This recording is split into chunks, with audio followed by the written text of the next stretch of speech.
All right, everybody. Thanks for a special winter solstice 12/21/2020 back-to-back edition. We have a very special guest based upon his availability and top secret government clearance. He's been to Area 51, 52, 53, and no, he hasn't. But he's a heck of a guy and a wonderful leader. I'd like to introduce Jeff Clark from Space Force. Not many people that we know of have that title, but he's a United States Air Force veteran, winner of the Civilian Supervisor of the Year Award, and for the United States Air Force, and is the author of the upcoming book, Hear These Truths. And he's got a wonderful sense of humor and a hell of a model American. Jeff Clark, thanks for joining us. Thanks, man. I appreciate it. You bet. So tell us a little bit about, don't worry, I'm not going to ask you about the aliens. But I know we've connected quite a bit, and you're a heck of a guy who's led some very complex projects in the civilian sector, in the military side, and then crossing over into both. And I found it very, very intriguing that you were able to win the Supervisor of the Year Award, and just a heck of a leadership journey. I'd love to hear your thoughts and tell us about how that all came to be. So really winning the award was kind of a combination of a lot of things. The main part of it was I was in a civilian leadership capacity with the Air Force, which is something that is not as common at the lower levels.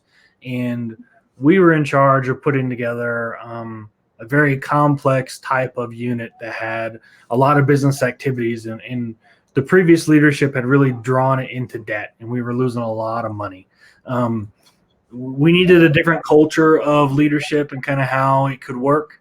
And we needed to drive innovation, change, and kind of just some creativity because it was lacking all of that. So essentially what we did is we walked in and we developed the concept of operations that would allow people to flourish and grow and come up with these new ideas that kind of had this mantra of no bad idea is off the table, and no idea really should be labeled as a bad idea.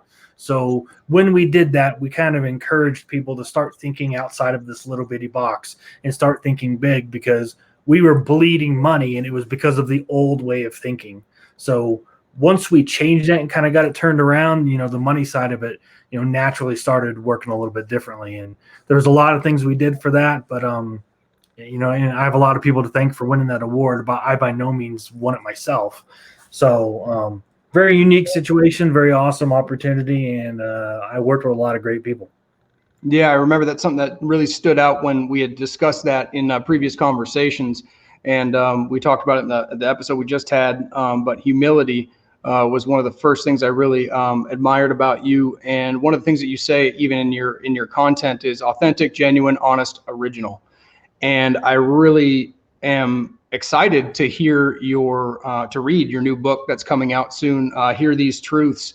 Do you talk about some of your leadership experiences in that book, or is it more of a story? Just tell us about that a little bit. Yeah, so I do talk about some of my experiences and kind of how that honest side built up the humility and how you can lead without feeling pressured to be something that you're not. How to lead without somebody, like social media dominates right now. So there's so much content out there that it can heavily influence how you actually, do your job and how you lead. And a big part about that is not going with the norm and being honest and authentic, because you go on Instagram or Twitter or anything like that nowadays, and people are making content specifically to get clicks and likes and attention. And although some of it might be authentic, a lot of it isn't.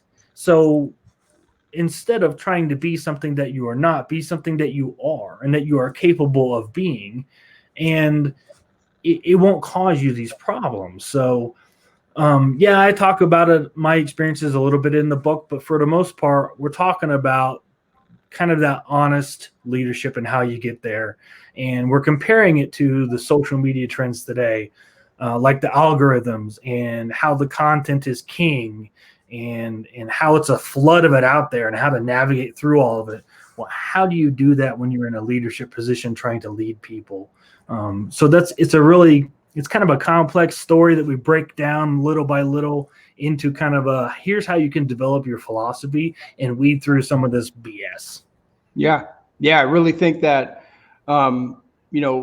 they are buzzwords to an extent, but if they're a core value, like you talk about authenticity, and I believe, especially in my experience with leadership, and I know you and I are in alignment on this from previous conversations, that if you keep being who you are and you double down on that, of course, building skills and bettering yourself along the way, but it's about the long game, and it's about showing up and being authentic and being consistent, and then being human. Like I said in the previous episode, I don't swear very often, but we got on a little bit of a rant of something that's very, very personal to me, that I disagree with the statement, nothing personal in business or life. I think it's all personal. And I think that in our new era, there's such a craving and a lack of that, which is probably parallel to what you're talking about in the new fake news that is becoming, just make this content for the algorithm. Doesn't mean you need to ignore it. I think you need to understand how you're going to get your eyes in front of the right people. But conversations like this, it's what drew me to podcasts originally. Unadulterated conversation, authentic conversation, like we've said, I think is what people crave. And I'm finding that as we're having these conversations right now, people are listening. So again, thank you for being a part of it today. Yeah, and you're spot on. There's so much filtered information out there, and nowadays it seems like every platform, every media news outlet is aligned with a political party. And you know what? I just want the honest news, or I just want the honest information. I don't want a biased view or some skewed version of the truth. And that's why my philosophy on leadership has always been so honest. It's like, just tell me the truth. Like, if it's wrong, it's wrong. If it's bad, it's bad. If it's good, it's good. Let's just take it for what it is, not for what it needs to be, or spin it like we need it to be, or anything like that. Just the truth, just the honest stuff. We can work with that. We don't have to reinvent the wheel. Let's just go off the simplicity. Right. Yeah, you eliminate so much minutia and you get right down to the heart of the matter. Tell me about the story. Tell us about the story that you've told it to me twice now, and I absolutely love it because of not only the metaphor, but the message it sent to your team. Now I'll set the table. I'll let you tell the story. You were leading civilians, Air Force, and Army, and you had a flak jacket hanging in your office. Is that correct? Which flak jacket is a bulletproof vest? Yeah. So I had my bulletproof vest hanging up in my office, to where when you walked in, it was the first thing that you saw. It was on the back wall, but you couldn't not see it. And everybody would always say, "Hey, Sarge, why do you have that hanging up in your office like that? Like, that should be back in your kit, back in the locker." And I said, no. I want you to see it every day, because what I need from you is 100% effort. I need you to do your job and be the best at your job. And then I'll wear that vest any day I have to, and I'll take the bullets for you. I'll keep the top leadership from getting in your business, and I'll defend you until the end, as long as you're doing your job and you're doing it as the best you can. But the day I have to take bullets for you because you didn't do your job might be the day that vest doesn't work. So understand what's at stake. And it was just kind of a motivational thing behind rallying those people, to let them know, like, you can talk all day long, but until your actions back up the talk, not everybody's going to believe you. And it was just kind of that rally, almost like a rally flag, as to what our whole mantra was going to be when I was in that certain work section. And I had almost 30 people, military, civilian, contractors, that I supervised. And it was like, hey, we have a big job to do, and a lot of people depend on us. But if we're not doing our job good every day, like we're capable of doing, we're going to have problems. Awesome. And, you'll gain a lot of loyalty from that because of the consistency of showing up. Yeah. Tell us about, so you explained the last time that the military had an expansion was 74 years ago. Tell us about how the newest expansion and your involvement in that. I think there's a lot of people that are really interested in all of the mystique around our newest branch of the military service. Yeah, so I think the last time we did a new branch of service was 1947, when the Air Force and like the was CIA or one of those was stood up. So it hasn't been done in 70 something years. So when they decided to break out the space mission out of the Air Force and establish it as its own service, it was historic. I mean, most of the people alive today or born yesterday will never see that happen again. Having a sixth branch of service, official branch of service, is insane. That's really, really crazy. So the purpose of standing that up was to put a bigger emphasis on the mission of space. And space is the cyber defense, missile defense, and then the actual space ops, where we're learning more about space and how it has to do with things, especially our satellites. If you ever saw a picture of how many satellites are in the atmosphere, it is mind-blowing how many there are. But people don't know and understand how critical those satellites are to our everyday, functionality. So breaking it out into a new mission, and by no means am I one of the top dogs or anything like that, but in the first year of it being in service, it's been very, very critical, and people underestimate it because just the other day, this isn't classified or anything, but just the other day, somebody here in Colorado stopped an attack on a satellite. That's not on mainstream news, but it happened. It's incredible, and we should hear about it. That's phenomenal, and grateful that you're even able to share some of those things with us, and nothing but gratitude for what you do. I mean, think about it, even what we know about Elon Musk's plans for low Earth satellites, and he's already put some up there, and the global vision for the interconnected I think internet in any location that's linked in with those satellites, and then obviously the different layers up through the atmosphere, and then into things that could advance humanity. And maybe those are conversations and rabbit holes we could go down, but it's really, really fascinating that we have some, with your guest appearance, that we have somebody that's actually in that, because there's a lot of mystique, there's a lot of parody comes from that, and we've seen the new shows that are out, and with the new media, like we've talked about, social media and everything, everybody's got an opportunity to take a jab. But when you realize how serious cybersecurity and beyond our skies are, and the potential collateral effect that it could have negatively if those were compromised is pretty profound. Yeah, and the amount of things that go on behind closed doors that are classified and for official use only, and things that it's the little things that are done. And trust me, it is going on. I don't even know a good amount of it, but I know what goes on. And there's a lot of things that go on in the digital domain that are protecting our freedoms every single day. And just the other day, who was it? Like Russia that made that huge cyber attack. I mean, I've heard about it. I don't know the details, but yeah, it's something about Russia. But you know what? If these countries are willing, this is the new battleground. Right. Space, cyberspace, it's the new battleground. Bullets and bombs are always going to be one thing, but the new battleground is technology. It's going to be, it's such a technology race. They compared this back to the old space race of, years ago, when we were who was going to be the first to get to the moon? Well, now it's going to be who's going to be the first one to really get that digital uppercut and break a country. And we've seen it in movies plenty of times before, but the reality is it could really happen. Like we rely so heavily on technology that you never know. I mean, somebody could finally figure out how to flip that switch and shut us off. Yeah, we just think about all the things that we rely on. As simple, complex, but as simple as our power grid, or all the things that, everything's run digitally now. So again, I bring it up and almost really beat it over the head in our conversation with a tone of seriousness, because of how I think a lot of people don't give it the credit that it's due, because a lot of the stuff, like you said, is not out in the open. No. But if you really peel the onion back a little bit and understand the potential effects, I think you really have a quick respect for it. And fortunately, so far, knock on wood, we've kept our guard up, and we've been able to avoid very catastrophic potential events, and hopefully that continues thanks to folks like you and beyond.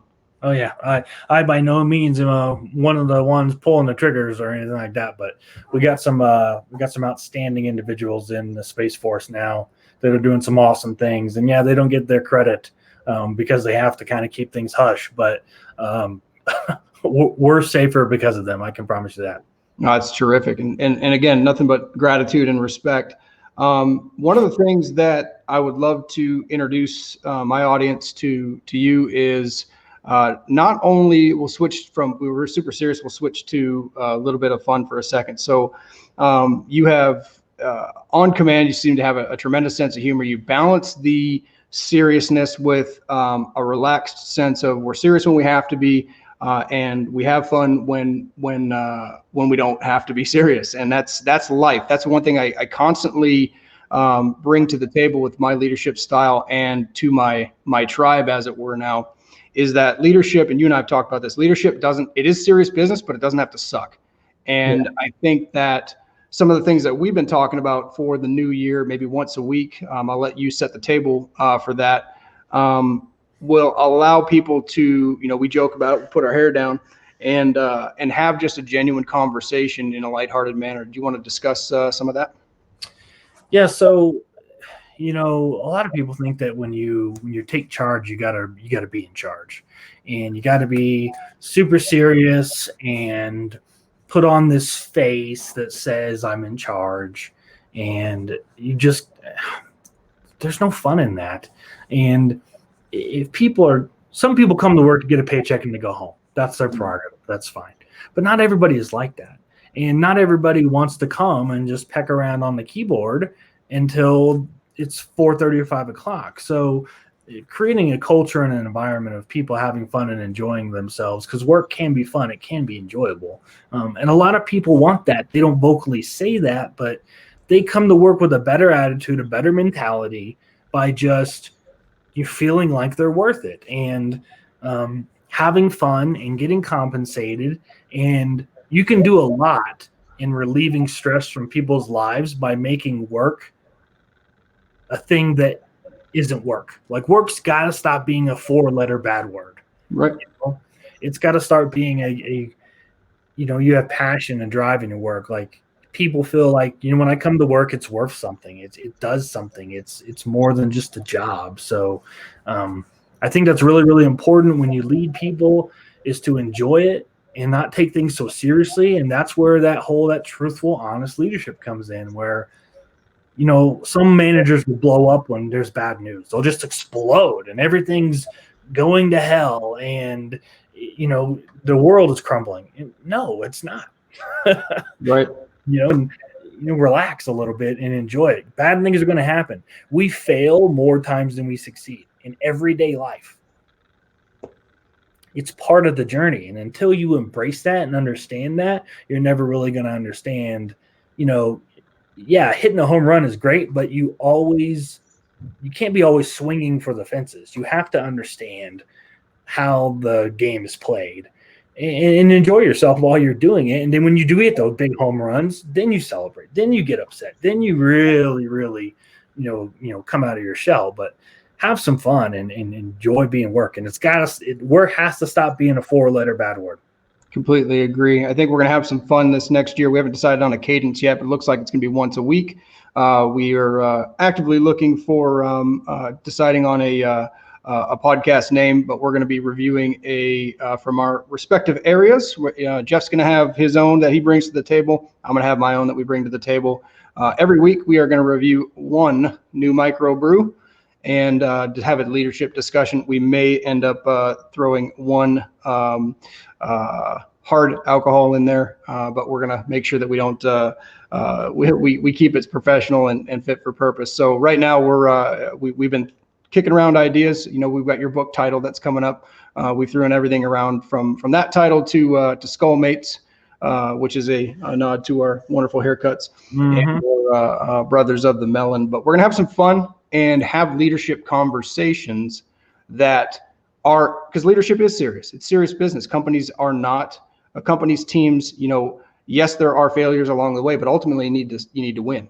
And I think that we're going to crack the egg on a conversation that there's just a lot of tension around right now, and just have some authentic conversation, a little bit of fun doing it. So I'm looking forward to what 2021 brings with that. And I think that, and we'll have a little bit of fun reviewing a new beer every week. So that'll be good fun. Oh yeah. Well, awesome, my friend. If somebody wants to tell us, lastly, where somebody can connect with you, where we can go get the book when it's ready, and how can we follow you moving forward in this development? I know a lot of people are really wanting to watch what you're able to share about Space Force and that journey as well. So I have a website, 𝗃𝗲𝗄𝗏.com. You can go there. A lot of good information there. I'm on Twitter and I'm on LinkedIn and occasionally on Instagram. So you can find me in any of those platforms. I'm mainly on LinkedIn, sharing a lot of this information with like-minded individuals, trying to create connections and kind of do what the both of us are trying to do. We're trying to do some business. We're trying to change the world and do great things. So yeah, Twitter, Instagram, LinkedIn, and then of course the website, 𝗃𝗲𝗄𝗏.com. Awesome. And then do you have an estimated time for, is it going to be first quarter your book's coming out? Yeah, I'm hoping so. We're kind of in discussions with a couple of people right now. I'm hoping that, we could do it sometime in the spring. That's my goal. But, the time frames are kind of not up to me once you've signed on with the publisher. So we'll see. But, I think my part of it is fairly done. I'm ready to let them take the reins. So yeah, hopefully first quarter, if not early summer. Awesome. Now, one of the things I would like to point out, connect with Jeff on LinkedIn. That's where this is going to be. If you're catching the replay on YouTube, get over to LinkedIn and connect with Jeff. You will be able to hear the truths that Jeff speaks regarding leadership, regarding personal accountability, authenticity, otherwise. He sets out very consistently, sends out content and messages. He's great with that. Connect with him. He's got a lot of great things.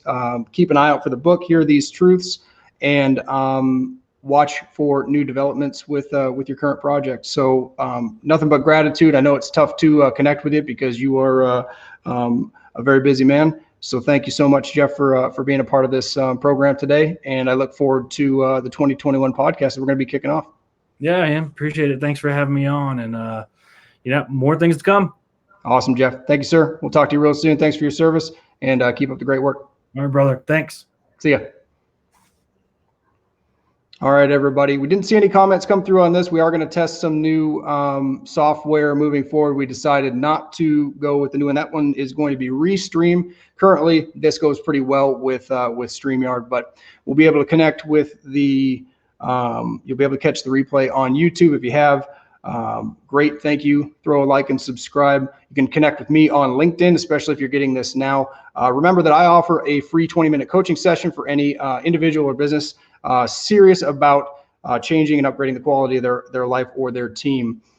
Specifically, I empower millennial leaders to perform at the highest level without the anxiety, overwhelm, and stress. So in the common theme of our two back-to-back sessions today, there has been, it's been around leadership, but it's also been around a common thread of that leadership does not have to be difficult. And right now I realize that it is. So through the end of the year, I've got a really, really special thing that I'd like to share with anybody that wants to set up this new 20-minute coaching session. If you think 2021 is not going to be as tense or bad as 2020, I'm here to just give you full candor that if you do not change some of the fundamental ways that you're going about your daily operations, that you're going to have a very similar time. So let's discuss what you've got going on. Let's discuss how to make that better. And I would love to share some of the ways that I can help or point you in the right direction to do that. So give me a call, send me a message on LinkedIn. My mobile phone number is also on LinkedIn, and let's connect. Thank you so much for showing up to the last two back-to-back sessions on this Monday, 12/21/2020. Ryan McMullan, Beast Leadership. Thanks and have a great day.